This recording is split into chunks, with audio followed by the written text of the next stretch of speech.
In 2003, the world woke up to a headline that shattered the golden illusion of rock and roll: music legend Phil Spector arrested for murder. The man who had built the very sound of modern pop, the visionary behind the Beatles' Let It Be and the Ronettes' Be My Baby, was found standing in his Los Angeles mansion, a revolver in hand, and a woman's lifeless body slumped in the foyer. Her name was Lana Clarkson, an actress whose only mistake was accepting a ride home with a legend. For decades, Spector had been hailed as a genius, the architect of the Wall of Sound, the producer who turned teenage heartbreak into orchestral magic. But those who knew him also whispered about his darker side: the paranoia, the guns, the obsession with control. Now, the man who once ruled the charts stood accused of murder. How did one of the greatest minds in music descend into madness? Was Phil Spector a misunderstood genius undone by fame, or a monster hiding behind the music that defined a generation?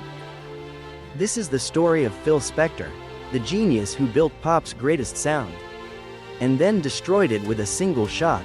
Harvey Philip Spector was born on December 26, 1939, in the Bronx, New York, to a working-class Jewish family trying to survive the Great Depression. His childhood was defined by instability, fear, and tragedy. When Phil was only 9 years old, his father, Benjamin, committed suicide by inhaling carbon monoxide in the family car. The note he left behind read simply, "To my dear wife and son, I love you." That single act shattered the boy's world. Friends would later say that Phil never truly recovered from that loss. The shadow of his father's death haunted him, fueling both his relentless ambition and his lifelong obsession with control. Everything about Phil was about not being abandoned again.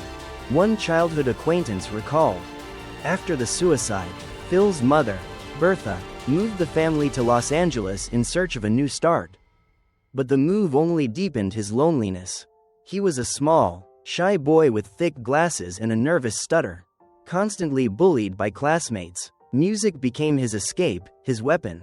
At just 13, he learned to play guitar, and by 16, he was spending nights recording in makeshift studios, fascinated by how sound could be layered and shaped.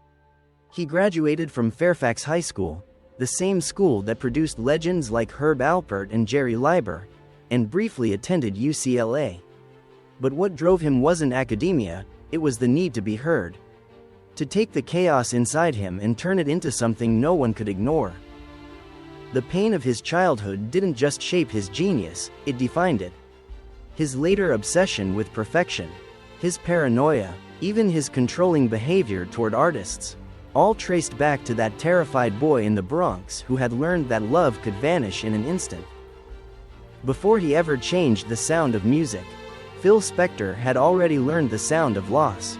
In the early 1950s, Los Angeles became Phil Spector's classroom, not the kind with desks and chalkboards, but recording booths and echo chambers. Though he briefly attended the University of California, Los Angeles, UCLA, studying engineering and music theory, he was far more interested in the sounds coming from tiny studios on Sunset Boulevard than the lectures in campus halls. At 17, he formed a short-lived group called the Teddy Bears with school friends Marshall Lieb and Annette Kleinberg. In 1958, they recorded a simple love song inspired by the epitaph on his father's gravestone, "To know him is to love him." Against all odds, the song climbed to #1 on the Billboard charts, selling over 1 million copies and launching Spector into the spotlight. But while success came early, so did disillusionment. The Teddy Bears broke up soon after, leaving Phil fixated on what had gone wrong. He realized he didn't want to perform the songs, he wanted to control them. He wanted to be the one who built the sound from the ground up. Like an architect of emotion, he began apprenticing under Jerry Leiber and Mike Stoller, legendary producers behind Elvis Presley and the Coasters. From them, Phil learned how to command a studio, direct musicians, and shape raw takes into cinematic symphonies. By his early 20s, he was producing tracks for artists like the Crystals and the Ronettes, perfecting what would later become his signature innovation, the Wall of Sound. It was a revolution, dense layers of instruments, echo, and emotion designed to overwhelm listeners. It was like hearing heaven explode through the radio.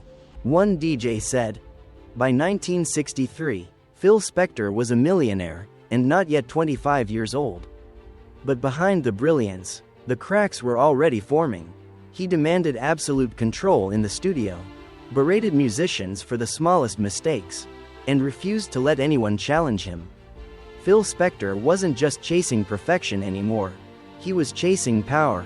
By the mid-1960s, Phil Spector had transformed from a teenage hitmaker into the most powerful producer in America. What others called chaos, he called art. His wall of sound became the heartbeat of a generation, a dense, echoing wave of orchestral pop that turned 3-minute songs into emotional epics. Working with his label Phil's Records, Spector became the unseen architect behind a string of massive hits. Be My Baby, by the Ronettes. Then He Kissed Me, by the Crystals. And You've Lost That Lovin' Feelin', by the Righteous Brothers. Radio stations couldn't escape him. His name was stamped on nearly every major pop single of the era. Spector's studio sessions were legendary and terrifying. He demanded total obedience, often locking doors and forcing musicians to repeat takes for hours until he achieved the exact sound he imagined. He didn't just produce music. One session player recalled, he conducted chaos. The Ronettes, especially lead singer Veronica, Ronnie, Bennett, became his muse and his obsession. Their love affair began as a musical partnership but quickly turned controlling and abusive. Phil isolated her from the outside world, reportedly surrounding their mansion with barbed wire and confiscating her shoes so she couldn't leave. What began as romance turned into imprisonment.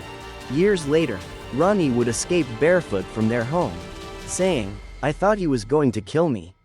Despite the darkness behind the scenes, Spector's influence kept growing. When rock music began to evolve in the late 60s, even the Beatles sought his touch. In 1970, he was brought in to salvage their troubled Let It Be album, layering it with orchestral arrangements that split fans and critics alike, but made the record unforgettable. Later, he worked with George Harrison, All Things Must Pass, and John Lennon, Imagine, cementing his status as the first super producer. He had everything: money, fame, power, yet the more success he achieved, the more unstable he became. He carried guns to sessions, waved them around during arguments, and grew increasingly paranoid that people were trying to destroy him. Behind the glass of the control booth, Spector had created perfection, but outside it, he was unraveling. By the end of the 1970s, the music world had changed. Punk, disco, and new wave had replaced his lush orchestras. The genius who once defined pop suddenly looked like a relic.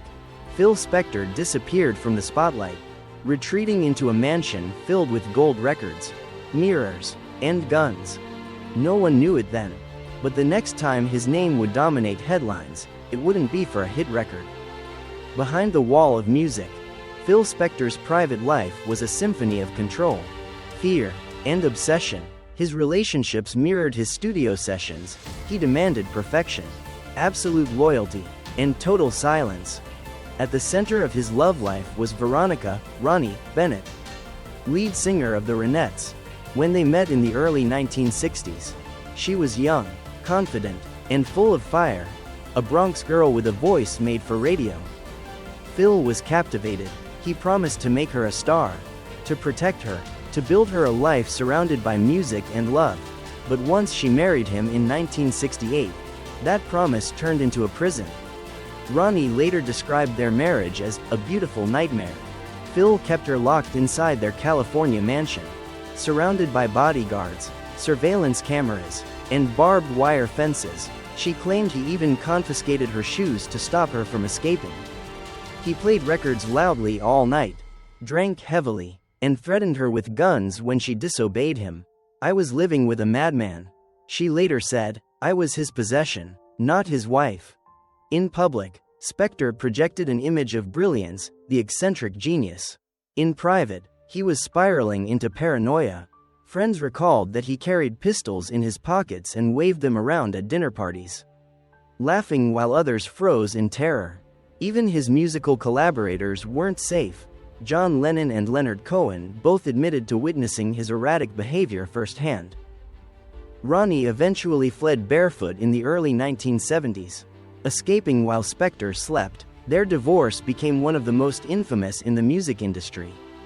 She forfeited all future royalties from the Ronettes' hits just to secure her freedom. Years later, she said she didn't want the money, she wanted her life back. Phil married 2 more times after Ronnie, but none of those relationships lasted. His partners described him as charming one moment and monstrous the next. He oscillated between childlike vulnerability and tyrannical rage. Love, for Spector, was never about connection, it was about domination. By the 1990s, he lived in near-total isolation inside his castle-like mansion. His only companions a rotating staff and an arsenal of guns. To the outside world, he was a recluse genius. But to those who knew him, Phil Spector had become something else entirely, a man consumed by the ghosts of his own creation. On the night of February 3, 2003, a 911 call from Alhambra, California, sent shockwaves through Hollywood. A woman was found dead at Phil Spector's mansion, the legendary Pyrenees Castle. The caller's trembling voice delivered a chilling statement. "I think I killed somebody." The victim was Lana Clarkson, a 40-year-old actress and former model known for her roles in 1980s cult films. Hours earlier, she had met Spector while working as a hostess at the House of Blues nightclub in Los Angeles. He invited her for a drink. She accepted. She never came back. When police arrived, they found Clarkson slumped in a chair, a single gunshot wound to her mouth. Blood pooled across the marble floor. Phil Spector stood nearby, dazed but calm, with a .38 Colt revolver in his hand. He claimed it was an accident, that she had kissed the gun. But investigators saw something far darker. Over the following weeks, disturbing details emerged. Witnesses, especially Spector's former girlfriends, began telling eerily similar stories: nights of drinking, verbal abuse, and Spector waving guns at them when they tried to leave. One woman recalled, "He'd lock the door, point the gun, and tell me I wasn't going anywhere." The image of the eccentric genius quickly disintegrated. This was no misunderstood artist. This was a man with a history of violence and control. Detectives uncovered dozens of firearms scattered throughout his mansion. They found empty liquor bottles and a pattern of behavior that suggested years of instability. Still, Spector maintained his innocence. He hired a team of top lawyers and insisted Clarkson's death was accidental suicide. The trial, delayed multiple times, became a media circus. Inside the courtroom, Spector's bizarre appearance, enormous wigs, tinted glasses, and glittering suits only added to the surreal spectacle. In 2007, the first trial ended with a deadlocked jury, but in 2009, the second trial brought a different result. Phil Spector was found guilty of second-degree murder and sentenced to 19 years to life in prison. When the verdict was read, the once untouchable producer sat motionless. The same man who had controlled every sound, every voice, every moment in his recordings, had finally lost control. The music world reacted with disbelief and sorrow. Paul McCartney and Yoko Ono both distanced themselves. Ronnie Spector called it the ending that was always coming. In interviews from prison, Spector continued to insist he was framed. But even behind bars, his obsession with image persisted, posing for mugshots with perfect posture. Wigs immaculate, expression unreadable. The man who built the wall of sound had now built a wall around himself, one that no echo could escape. Phil Spector, the architect of pop's most romantic anthems, had become the embodiment of its darkest truths: genius without empathy, fame without restraint, and love without mercy. Phil Spector's conviction in 2009 marked the final note of a symphony that had long since turned tragic. The man who once stood behind glass in million-dollar studios now sat behind bars in the California substance abuse treatment facility. a prison ironically named for healing, not creation. At first, Spector seemed defiant. He told reporters through his lawyers that he was innocent, that Lana Clarkson's death was a misunderstanding, that he was still the greatest record producer who ever lived. But as years passed, the bravado faded, his health declined, his hair thinned, and his once trademark wigs were replaced by a frail, aging man with hollow eyes. The photos leaked from prison shocked the world. The self-styled architect of sound looked like an echo of himself. In Hollywood, the reaction was conflicted. Some separated the man from the music, others refused. Musicians like Brian Wilson and Bruce Springsteen still cited his influence, while younger artists used his story as a cautionary tale. The Grammys made no mention of him in later tributes. Even the Beatles' legacy with Let It Be became complicated. Fans debated whether his production genius outweighed his darkness. From his cell, Spector reportedly continued to tinker with music in his head, humming to himself, conducting imaginary orchestras in the air. Guards said he rarely spoke, but when he did, it was about sound. How a voice could fill a cathedral, or a snare could break a heart. He filed multiple appeals, all denied. Isolation became his last companion. The man who had once commanded entire rooms of musicians now lived alone in an 8x10 cell, surrounded not by echo but by silence. In January 2021, Phil Spector died at the age of 81 due to complications from COVID-19. Even in death, controversy followed. The headlines were divided. Legendary producer dies at 81 inches versus convicted murderer Phil Spector dead in prison. For many, it was the perfect summary of his life, a man whose genius could not exist without destruction. No comeback ever came. There was no final record, no redemption tour, no tearful confession, only the lingering sound of his own creation, that massive, echoing wall of sound, reverberating through history like a monument to both beauty and madness.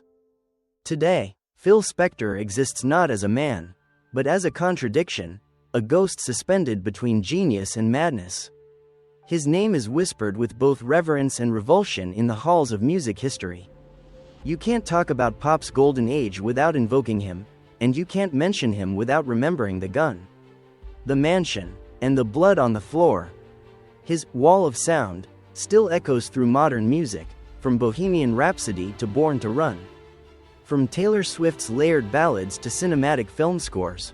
Yet behind that brilliance lies a question that never fades: can beauty ever absolve the monster who created it? For the artists who followed, Spector became a warning, proof that unchecked power and obsession can twist art into something dangerous. For others, he remains a tragic archetype, the lonely boy from the Bronx who built a kingdom of sound to drown out the silence left by his father's death. His mansion, the Pyrenees Castle, still stands in Alhambra, empty and cold. Tourists occasionally drive by, whispering stories of the night the music died. In the end, Phil Spector achieved what he always wanted: immortality. But not the kind found in gold records or Grammys. His immortality is carved in paradox: the genius who changed how the world heard love, and the killer who showed how easily love can turn into control. And so his story lingers, not with applause, but with an echo, a sound that rises, reverberates, and never fully fades.